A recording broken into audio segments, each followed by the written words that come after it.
If you're an e-commerce brand owner and you have an email list, you may have an email list full of people who have signed up, opened a few emails, clicked, but have never really bought, or they haven't bought as much as you would like. And you may be wondering, what is the strategy that most brands, maybe 7, 8, 9-figure brands, use to convert them? And the strategy that might come to mind is discounts. Here's 10% off, here's last chance, 20% off, please come back, here is a code. And in my opinion, that is not a strategy.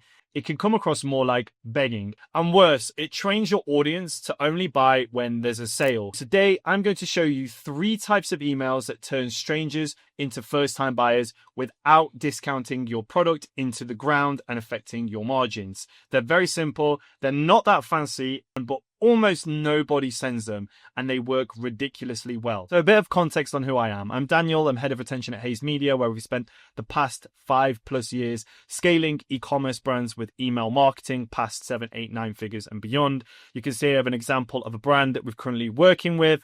We'll refresh their Klaviyo dashboard, and you can see here that we are currently in just mid-February, we're already over $500,000 in attributed revenue. We're up 44%, almost half, 50% more compared to this time last year, 33.63%. And this is actually a month where usually some e-commerce brands expect a bit of downtime. Yeah, really good results here. Right now, we're giving away complimentary retention audits for e-commerce brands that are looking to find ROI opportunities in their retention marketing system. You can go ahead and click the link below to book a time to chat. It's completely free, or you can head over to haysmedia.co, where we have a lot of information about the services that we offer, the brands that we typically work with, and some case studies, as well as a whole page on our team. Go ahead, click the link below, and I'll see you on that call. On your email list right now, you have 3 groups, typically 3 groups. You have buyers, dead subscribers, and a thing called the middle group. The buyers are fine.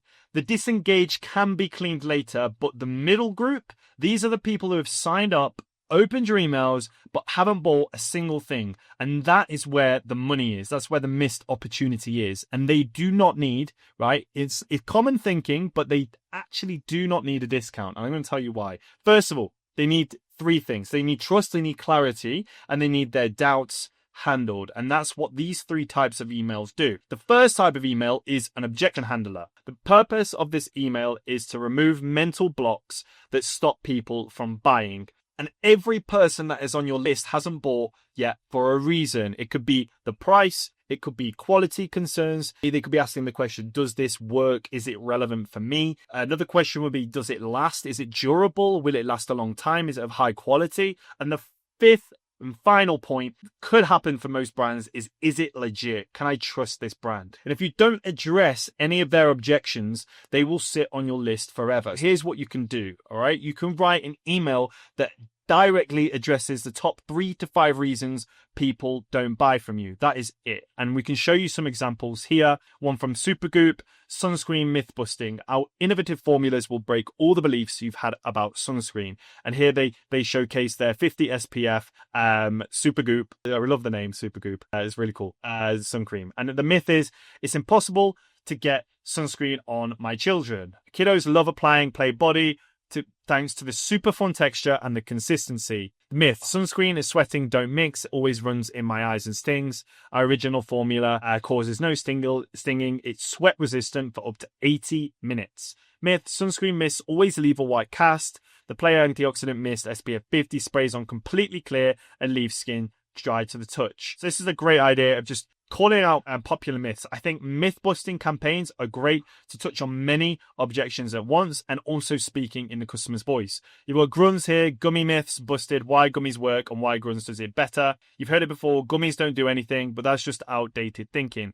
Grunz proves that gummies are way more effective than powders or pills, no blenders, no choking, and taste that keeps you coming back. This is basically talking about supplements and how gummies are actually, they are good if they're Grunz. Here the myth is it's less effective, it's loaded with sugar, it's just candy and it's only meant for kids. Here they're saying it's better absorption, available in sugar-free, 20+ vitamins and minerals, and both for kids and adults. And it goes in with like a did you know fact. Something around gummies beats tablets when it comes to absorption because they start working the second you chew. Also adding a bonus.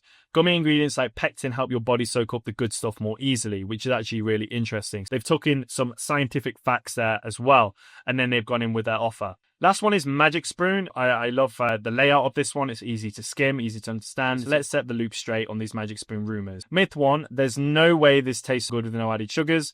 We created the sweet taste with almost no glycemic impact and almost 0 calories. Thanks, monk fruit and Alualo. Honestly, like most brands that sell snacks that want something sweet, monk fruit is literally the go-to. I used to use this on my granola, sugar-free granola, and it tasted exactly like sugar. It's crazy. Myth 2, I heard they use real-life magicians to make this stuff. I mean, that one's like a funny one, but still quite interesting to read. My dog is having a little mad 10 minutes. Luna, you going to calm down? I think I'm going to bring her up. Come here. Yes. Do you have any thoughts before I carry on? Thank you. Cereal is only for breakfast, and I never eat breakfast. When each serving is packed with 13 to 14 grams protein, Magic Spoon can fuel you at any time of the day. So these are some really good examples of myth-busting campaigns. The reason I love the myth-busters, because you can, again, like I said before, you can identify and address multiple objections in one email. You can structure it like this. If you want to take away, you can go ahead and do your own Mythbuster, have a look at what people are talking about on Reddit and what questions they have, and then debunk it with your email. Another structure, if you want to do this as a general campaign, something along the line like 3 things people get wrong about the product. First, identify, is it actually worth it? And what people are thinking, like why they might not be worth it. Is it too expensive for what it is? Is it bad for you? Is it not as good as the other thing? And then you can structure it. It's like 3 things people get wrong about your product. Final point is the number one reason people don't buy, and then you give them the truth. And the key is tone. You're not coming across as defensive. You're not trying to argue. You're saying, I know what you're thinking. Let me explain.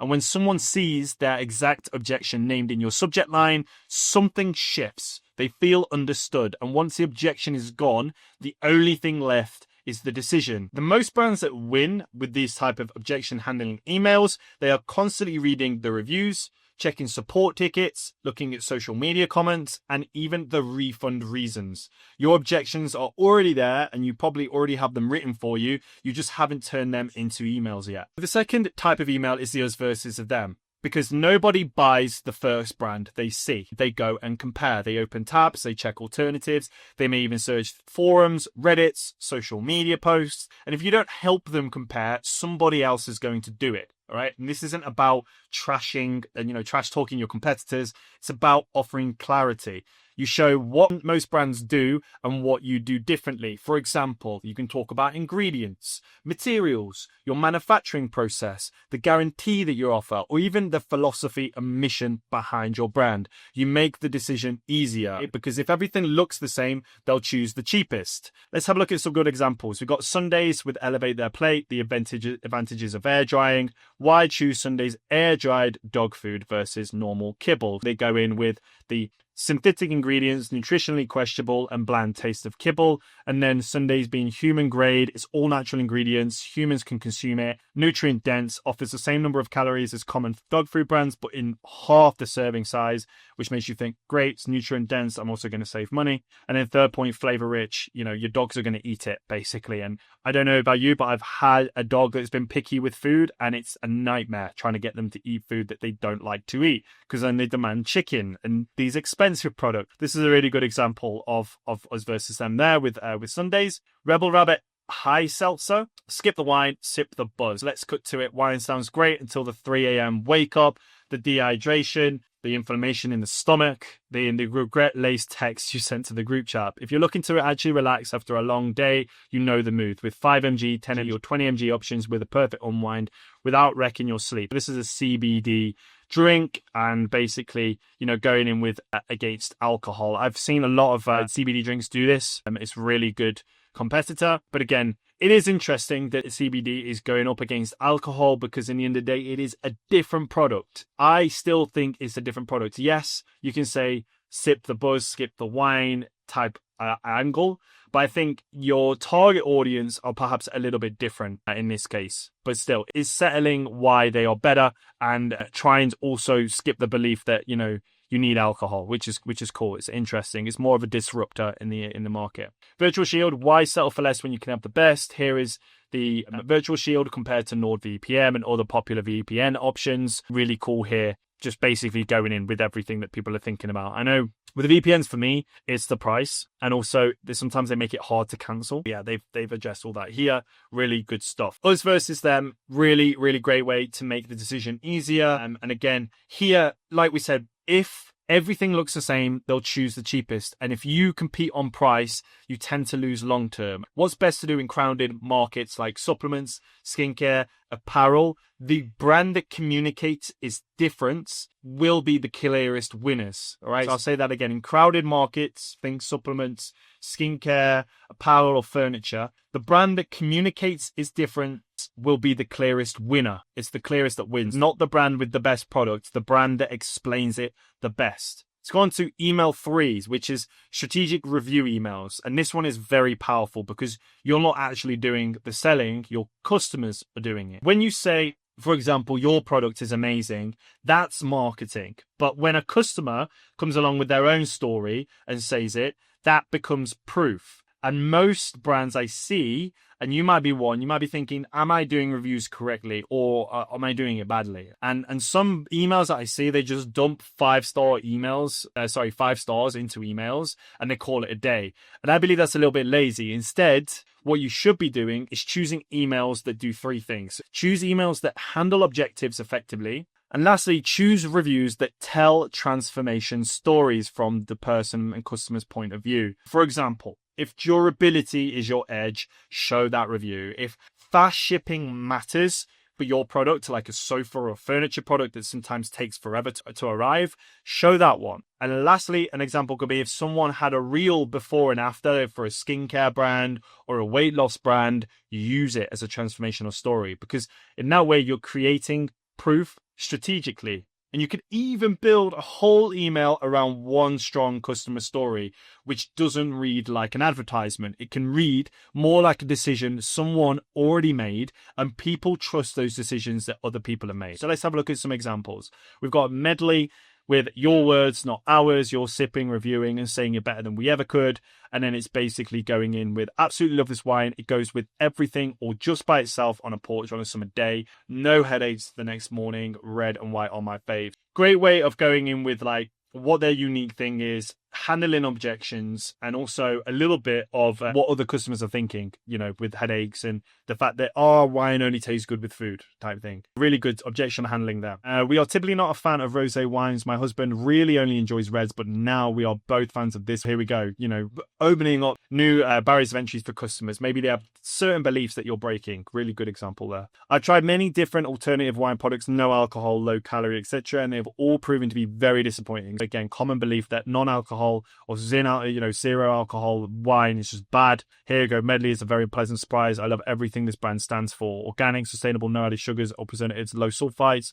But really I love is how this wine tastes. So it's going in with that common belief that, you know, non-alcoholic wine tastes bad. Really cool. Last 2 examples. So Yellowbird, out of this world fiery flavor. Real reviews from real earthlings have landed. Le Agave Citrus is my absolute favorite. I think it's perfect. Great for soups, breakfast, barbecue, and even pizza. Can't find a more versatile sauce in the whole galaxy. And then just going in with all the other ones as well. A cheese worth its squeeze, over the top, tasty. And this one's cool because it actually looks like social media posts, which is a really good example of like authentic social proof. If you have people commenting on your organic posts or ads or whatever, you can actually screenshot those and put them in the email as well. Okay, just to end the video, if you're not sending any of the emails that I've shown today, honestly, really, you're leaving money on the table with every new subscriber who doesn't buy, who sits in that middle gray area. 3 emails types to recap are your objection emails, your comparison emails, and then your strategic review emails, all with no discounts required. And if you want us to build this for your brand, strategy, flows, copy, everything, the link is below to click for that complimentary audit where we highlight the highest ROI opportunities for your retention marketing. And if this was useful, please subscribe. I break down what's actually working in e-commerce email right now, and I'll see you in the next one. Bye for now.